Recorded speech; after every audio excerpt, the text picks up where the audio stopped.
Meus irmãos, a paz do Senhor. Começou mais uma edição do podcast da Debrais Itapevi e hoje estou com um convidado aqui especial. Ele agora virou internacional, mora no meu coração, ele já é de casa, tem mais de 60 mil seguidores no Instagram. Estou com o Renan Lopes. Palmas, gente, palmas. Gente querida, que alegria poder retornar a essa casa, que é a minha casa, né? Aqui em São Paulo, a minha igreja é Itapevi. E hoje, em mais um Júlio Renovação, rever vocês aqui, essa mídia top, né? Vamos pra cima, estamos aí, que Deus abençoe. Obrigado pela oportunidade. Amém. Como o senhor tá? Tranquilo? Meu amigo, eu estou vivo, né? Cansado sobrevivendo da correria, mas eu tô vivo e Deus vai renovando as nossas forças e estamos aí caminhando em direção aí aos nossos objetivos, né? E os projetos para esse ano, como que estão as coisas? Amigo, esse ano a gente já está na metade, né? Já estamos na virada do ciclo, do semestre, pode dizer assim. E esse ano aí a gente, graças ao bom Deus, temos muitos compromissos até o final do ano. Muitos compromissos. Agenda cheia, tá, pastor? Agenda cheia? Por bondade e misericórdia. Glória a Deus. A gente está caminhando aí para esse... Na verdade, eu posso meio que dizer que esse ano a gente praticamente já encerrou as atividades de agendamento, né? Uhum.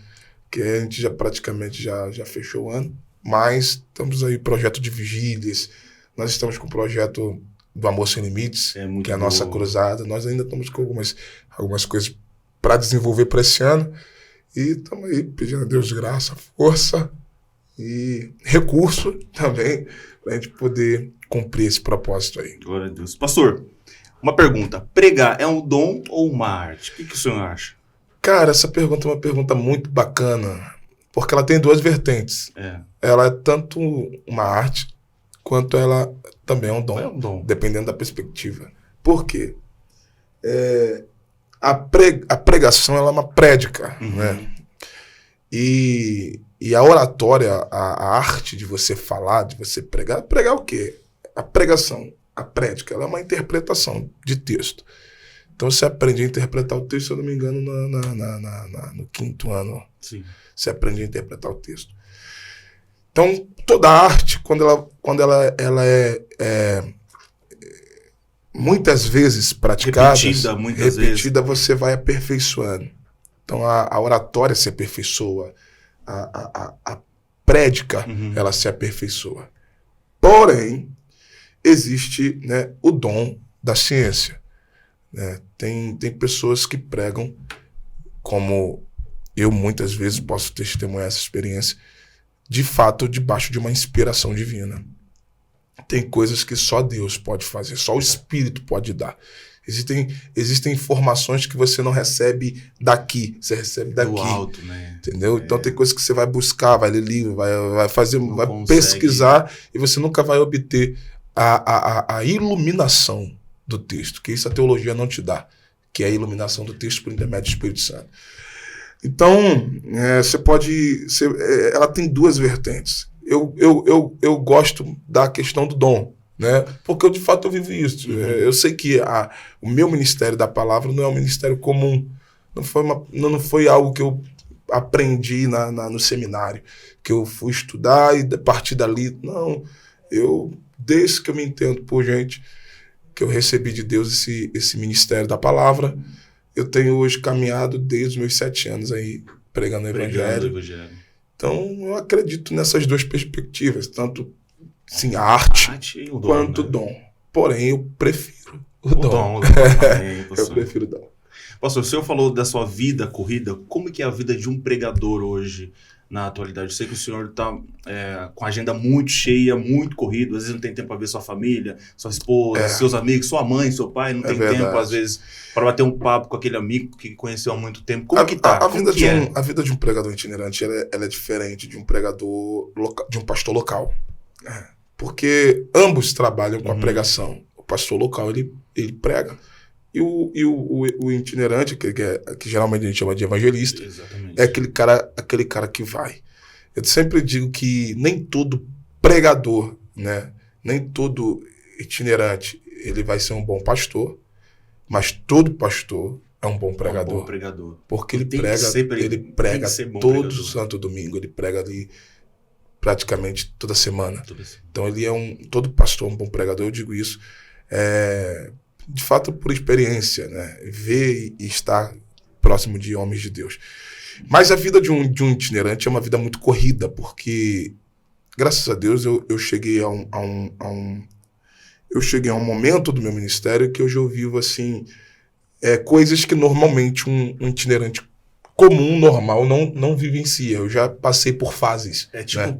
Tudo programado. Isso. Essa hora aqui, de lá hoje eu vivo que... por fases. Eu já passei por muitas fases. Só que tem aquela fase do itinerante que ele sai de casa sem saber quando vai voltar. Ele precisa ir, ele vai para um país, ele vai para um estado, ele vai percorrer, ele vai ganhar campo. Então é uma vida muito solitária, poderia dizer assim.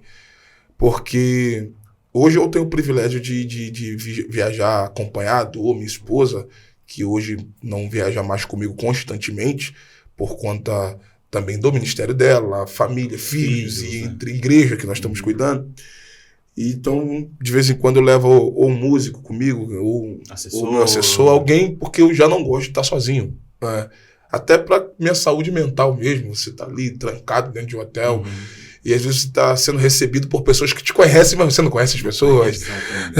Então, tipo assim, é uma diferença. Claro, existe essa questão. Então, é uma vida que de fato você vive ali sacrifícios, né? Porque você sacrifica muitas coisas, muitos momentos, muitas oportunidades, justamente por amor ao ministério. Então, as pessoas hoje em dia, elas veem o glamour, mas o corre é doloroso. É doloroso. Mas alguma dificuldade nesse tempo aí, dessa solidão que às vezes um itinerante acaba vivendo, pastor? Porque a gente acabou passando, por exemplo, a igreja dá dinheiro para você voltar embora. Claro. Não tem porque o que comer. Hoje em dia, como eu disse, hoje em dia eu tenho vivido um momento, né, do meu ministério que as pessoas já sabem o meu valor. Então, hoje não mais como antes eu sofro com essas questões financeiras. Mas muitas vezes o itinerante ele vai para ministrar numa igreja sem ser ali de fato remunerado, sem ser honrado, sem ser ajudado. Eu já passei muitos perrengues, poderia contar inúmeras experiências, como já me deixaram na rodoviária sem me darem uma oferta, sem nem ao menos me der o valor da passagem que eu precisava voltar. De eu ter que pedir dinheiro na rua para poder voltar para casa. Então, tipo assim, eu já passei por muitas coisas e que muitos itinerantes vivem hoje, passam, inclusive por isso. Mas acredito que essas fases são fases que fazem parte da vida de todo itinerante. Até para a questão do amadurecimento, aprendizado, são coisas que você precisa ter no seu currículo, né? Posso dizer assim. Sim. Só que eu acho que um dos maiores desafios, acredito que pro itinerante é a solidão. Até porque eu acho que pega mais porque você está sozinho, na maioria das vezes você não tem a companhia da sua mulher, você não tem a companhia de um amigo, você não tem a companhia de uma pessoa, e você às vezes enfrenta dias e dias dentro de um hotel, dentro de um lugar, numa cidade, numa casa de alguém, sozinho. Às vezes você nem conhece a pessoa. Às vezes nem conhece a pessoa, você tendo contato às vezes só por telefone ou redes sociais. E de fato a gente às vezes brinca, mas essa questão é uma grande verdade. A depressão está aí. Esses problemas que afetam a mente do homem, elas são são doenças, posso dizer assim, que afloram diante de alguns acontecimentos. Rejeição, você se sentir desvalorizado, são coisas que atingem. Você entender que pessoas estão ali te caluniando, te perseguindo, fechando portas para você. Então, é um meio que, se a pessoa de fato não tiver certeza e convicção da sua chamada, ela vai desistir. Ela vai desistir. Porque o que não me fez desistir diante de muitas coisas que eu passei foi a certeza do que Deus tinha comigo. A convicção da minha chamada. Foi o que mais me motivou. E a vontade, né, pastor? E a vontade. Porque eu sabia que se eu alcançasse ali a plenitude, o objetivo do meu ministério, se eu alcançasse as promessas que Deus me fez, eu sabia que muita coisa na minha vida, na vida da minha família, iria mudar. Então hoje eu vivo essa realidade. Mas eu posso aí falar em nome de muitos itinerantes que não têm a voz que eu tenho hoje, que não têm a representatividade, mas que vivem, passam por muitas adversidades por amor ao ministério e à causa, e a gente sabe como é que é. Pastor, hoje você sendo uma referência na pregação hoje, atualidade, o que você acha que um jovem que quer seguir o mesmo caminho que o senhor deve fazer? Com a experiência que Deus tem me concedido... Porque é muita coisa, né, pastor? Passa muita dificuldade. Se hoje um jovem quer seguir o ministério da palavra, não só o ministério da palavra, mas ali o louvor, ou seja, qual outra área...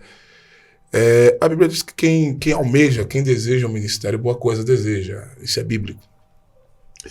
Porém, eu sempre deixo como cautela para a nossa geração, é que só não basta eu querer.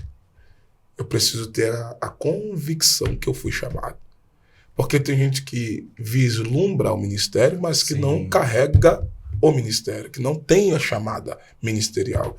Isso é muito importante, ter o cuidado para a nossa juventude, porque você pode evitar problemas e sofrimentos. A pessoa coloca na cabeça, não, eu quero isso para mim, porque ela vislumbrou de alguém de outro ministério, mas de repente Deus não chamou ela para isso. Então você está caçando tempestade. Mas quando você tem a certeza, a convicção, a promessa que Deus chamou, que Deus tem um propósito contigo, primeiro você precisa ter a convicção que você vai passar por situações, dificuldades, porque ninguém vai chegar chegando, não existe isso. Tá aqui, prega aí. Você precisa galgar, você precisa caminhar, você precisa estruturar, você precisa amadurecer, porque o ministério vai exigir de você isso. Então, você que é jovem, você que deseja o ministério, a primeira coisa que você precisa entender é que ministério é estrutura. A Bíblia diz, todo aquele que ouve as minhas palavras, e não é só ouvir, ouve e as pratica, assemelhá-lo-ei a um homem prudente que edificou a sua casa sobre a rocha. O alicerce é a rocha. A casa é a estrutura. Eu poderia aqui usar essa casa como um ministério. O ministério ele tem que ser edificado sobre a rocha. Porque muito mais importante do que a beleza do ministério, a aparência do ministério, tem que ser o alicerce pelo qual o ministério está edificado. Porque se não tiver alicerce, se não tiver base, você pode ter a beleza que for, você não vai aguentar. Então, olha o que Jesus disse: quem ouve e pratica. Porque antes de eu falar, eu preciso estar preparado para ouvir e obedecer a palavra de Deus, os princípios de Deus, a liderança que Deus constituiu sobre a minha vida, porque ministério é uma construção. Não é da noite para o dia. É um processo. Até você alcançar a plenitude do ministério. Não vou falar mais nada depois disso aqui. Vou falar mais nada. Aleluia. Pastor, esse ano você participou da Marcha para Jesus. Minha primeira vez que participei. O que você achou? Gostou, pastor? Gente, o pastor viu aquela multidão. Sem dúvidas, irmão. A gente sabe que é um dos maiores, é o maior evento evangélico São Paulo, aqui e do Brasil, né? Fora do perímetro da igreja. Sim. É o maior evento evangélico. Segundo acho que os bombeiros, a Força Militar, somaram-se mais de 2 milhões de pessoas. Muita gente. Então, tipo assim, foi o maior público que eu pude falar assim na minha frente. Então, foi uma experiência muito bacana. O apóstolo Estevão Hernandes, que hoje se tornou um paizão meu, nos deu a oportunidade de ministrar. Eu fiz um momento profético ali de oração. Então, tu ministrar para uma multidão, fora quem estava na televisão aberta, entre outros meios canais, de comunicação.